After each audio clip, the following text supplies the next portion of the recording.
বেশিরভাগ মানুষই ভালো কাজ বলতে বোঝে এমন কিছু যা তারা নিজেরা করে। ভালো কাজ মানে হচ্ছে আমি নামাজ পড়ি, আমি দান করি, আমি ভালো কিছু করলাম, আমি গালি দেই না, আমি এটা করি সেটা করি, আমি খারাপ কাজ থেকে দূরে থাকি এবং ভালো কাজ করার চেষ্টা করি। মানে হচ্ছে মানুষ ভালো কাজ বলতে বোঝে যাতে তারা কেবল নিজেরা সম্পৃক্ত। কিন্তু আসলে আমরা দুই ধরনের কাজ করি, এমন কাজ যা আমাদের প্রভাবিত করে আর এমন কাজ যাতে অন্যরা প্রভাবিত হয়। এই দুই ধরনের কাজ আছে। যখন আপনি নামাজ পড়েন তখন কে প্রভাবিত হয়? আপনি নিজেই। যখন আপনি দান করেন এটা আপনাকে প্রভাবিত করে, আবার অন্যকেও প্রভাবিত করে। যখন আপনি মিথ্যা বলেন এটা আপনাকে প্রভাবিত করে, কিন্তু এতে অন্য কেউ প্রভাবিত হয় না।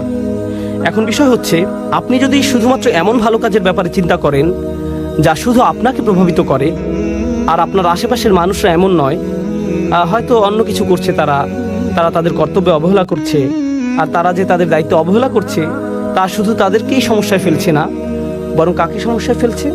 অন্যদেরকেও। আপনার অন্যদের প্রতিও দায়িত্ব আছে, আর এর অবহেলার কারণে অন্যরা প্রভাবিত হচ্ছে।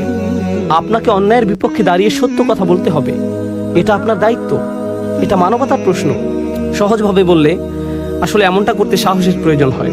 সেই মুহূর্তে কথা বলা যখন আপনি দেখছেন আপনার চুপ থাকার কারণে হয়তো অন্য কেউ সমস্যায় পড়বে। এটা হলো তাওয়াসি বিল হক। আমাকে সত্যিকার অর্থেই তার পক্ষে দাঁড়াতে হবে, কারণ আমি যদি না দাঁড়াই তাহলে নিশ্চিতভাবে অন্য কেউ সমস্যায় পড়বে।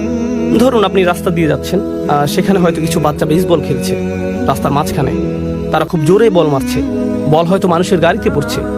এটা কি মেনে নেওয়ার মতো ঘটনা? না। তারা অন্য মানুষের সম্পদের ক্ষতি করছে। তখন আপনার মাথায় আসলো, আমার মনে হয় এদেরকে থামতে বলা উচিত, সম্ভবত আমার কিছু একটা তাওয়াসি বিল হক করা উচিত। বুঝা গেল?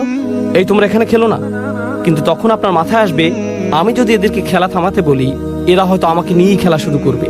এরা শুধু মুখে বলেই ক্ষান্ত হবে না, আমাকে মারতেও পারে শুধুমাত্র থামতে বলার কারণে। এটা একটা খুবই ছোট উদাহরণ।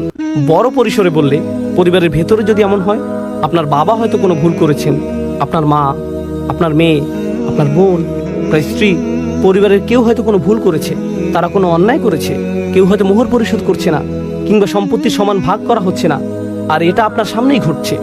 আপনার ভেতরে তখন মনে হচ্ছে আমার কিছু বলা উচিত, আমার বলা উচিত যেটা ভুল। কিন্তু তখন আপনি ভাবেন এর ফলাফল কি হবে? তারা সবাই আমাকে বকা দেবে, তারা হয়তো আমাকে অহংকারী ভাববে, এমনকি আমার সাথে কথা বলা বন্ধও করে দিতে পারে। এরকম আরো অনেক কিছু হতে পারে।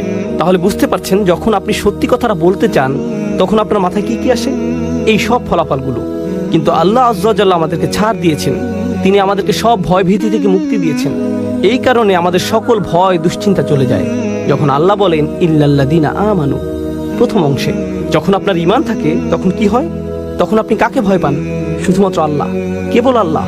যখন আপনি ভালো কাজ করেন তখন শুধু ঈমান বাড়তে থাকে, আর যখন ঈমান বাড়তে থাকে তখন আপনার পক্ষে তাওয়াসি বিল হক করাটা সহজ হয়ে যায়। আর যদি আপনি অনুভব করেন যে তাওয়াসি বিল হক করাটা আপনার পক্ষে বেশ কঠিন, বলুন তো এর মানে কি দাঁড়ায়? এর মানে দাঁড়ায় আপনার ঈমান ততটা শক্তিশালী নয়, আপনার ঈমান যথেষ্ট দৃঢ় নয়।